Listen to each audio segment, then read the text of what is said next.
Okay, once again, the weekly update.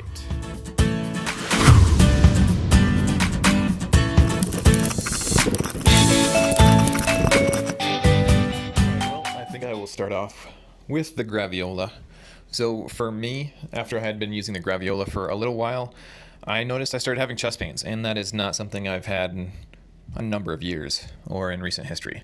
So about that time, it was the day of actually that I had the first chest pain. I went and grabbed the vitamin E from the other video I talked about by Nature's Way.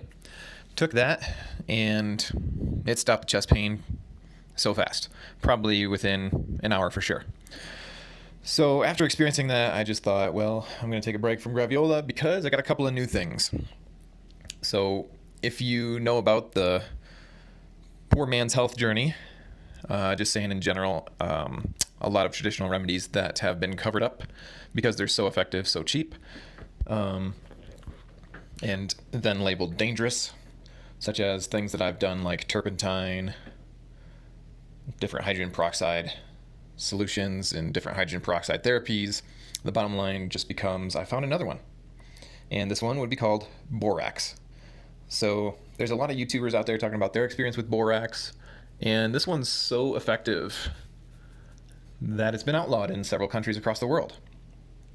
And there's some funny rants online that you can listen to about why some places made it illegal, because supposedly there was one little girl who made slime with the Borax, hundreds of days in a row, and then it irritated her hands, and the rest of the country suffered. I don't even know if that's an American story, because I can go over to my grocery store right next to me, buy some Borax, and be just fine.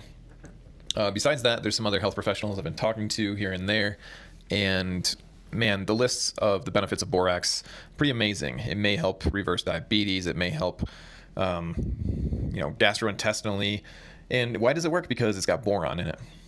Anyways, so yes, I take like a quarter teaspoon and dissolve it in a little bit of hot water, and then put water on it until it's about a liter, and sip that throughout the day. So Sunfruit Dan is somebody who told me about Borax a long time ago and its health benefits, and he actually says he'll do 1,100 milligrams first thing in the morning, 15 days in a row, and then take a break maybe for a month or something like that. And then other health professionals out there, one person said that table salt's more dangerous than Borax. Consuming any amount of table salt is more dangerous than consuming Borax. So, yeah.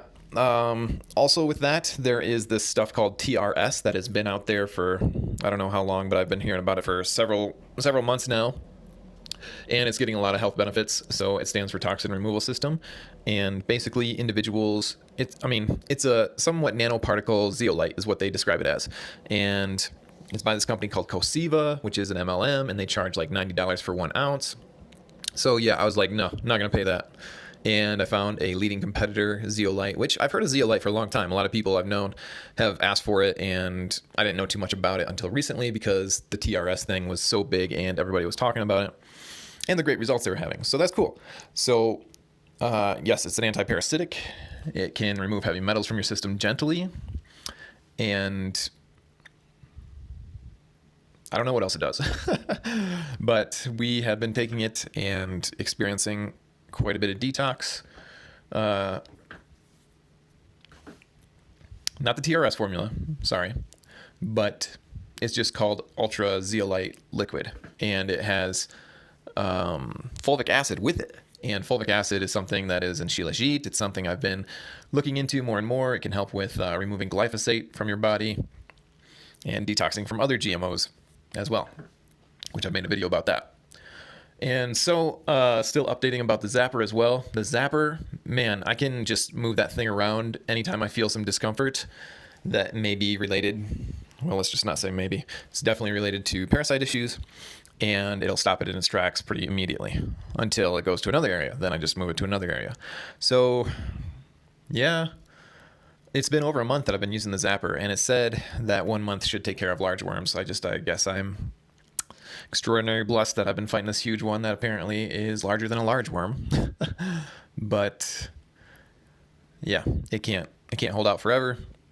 especially with how I've been staying consistent with these methods. And the Mimosa Pudica, I still use that, and I think it does work better to just throw a spoonful in a large glass of water and swallow it right down. Yeah, that just seems to be what I've been going with lately, and it does work for me. So I think that's going to be a basic update for now. I don't know that there's anything else going on related. I'll try and have some links in the description, and there'll be, more updates soon. So thanks so much, guys, and stay healthy.